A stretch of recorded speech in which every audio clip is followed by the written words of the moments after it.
আচ্ছা, যদি তাকওয়াবান হয়, নামাজি হয়, আল্লাহ পাকের ভয় তার অন্তরের মধ্যে থাকে, তাহলে এইটার কারণে হলেও বাকি তিনটা যদি নাও থাকে, প্রথম তিনটা যদি না থাকে, টাকা না থাকে, দেখতে ভালো না, বংশবুনিয়াদ খারাপ, তারপরও তাকে বিবাহ করা যাবে। কথা কি বুঝছেন আমার? এটার কারণে ওটাকে রিজেক্ট করা যাবে না, এজন্য এইটা আগে দেখতে হবে।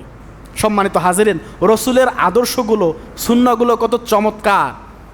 যারা বিবাহ করেন নাই এটা একটু খেয়াল রাখবেন, এটা একটু খেয়াল রাখি বিবাহ ইনশাল্লাহ করবেন। কারণ দুনিয়াতে, পৃথিবীতে সব থেকে একটা কঠিন সিদ্ধান্ত হচ্ছে বিবাহের সিদ্ধান্ত। এই সিদ্ধান্ত নিতে যদি কেউ ঠকে যায়, তার পুরো লাইফটা বরবাদ হয়ে যায়, জীবনটা তছনছ হয়ে যায়, ঠিক কি না বলেন? এজন্য বিবাহের সিদ্ধান্তটা সঠিকভাবে নিতে হবে। আর বিবাহের পূর্বে অবশ্যই অবশ্যই 2 রাকাত নফল নামাজ আদায় করবেন। কয় রাকাত? নফল নামাজ আদায় করবেন। এই নামাজটা আদায় করলে ইনশাল্লাহ আল্লাহ পাক আপনাকে সিদ্ধান্ত নেওয়ার জন্য সহজ করে দেবে ইনশাল্লাহ। সকলে বলে আমিন। সম্মানিত হাজিরিন, সত্য মিথ্যা সম্পর্কে বলেছিলাম, সত্য মিথ্যার উদাহরণ দিতে গিয়ে কিছু উদাহরণ চলে এসেছে। আলোচনা করতে গিয়ে অনেক সময় আমাদের ভুল হতেও পারে, ঠিক কিনা বলেন? হয়ে যায়।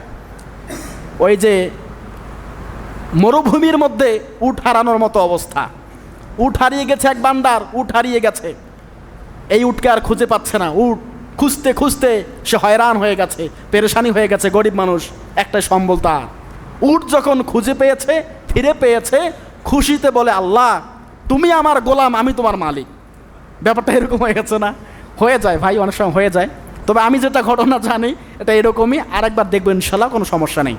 তো আমাদেরকে কি করতে হবে বলেন? সব সময় সত্য কথা বলতে হবে। রমাদান আমাদের কি শিক্ষা দেয়?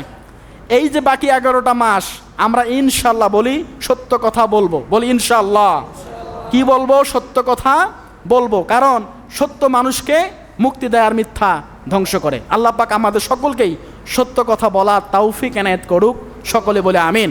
আমা তৌফিক ইল্লা বিল্লাহ।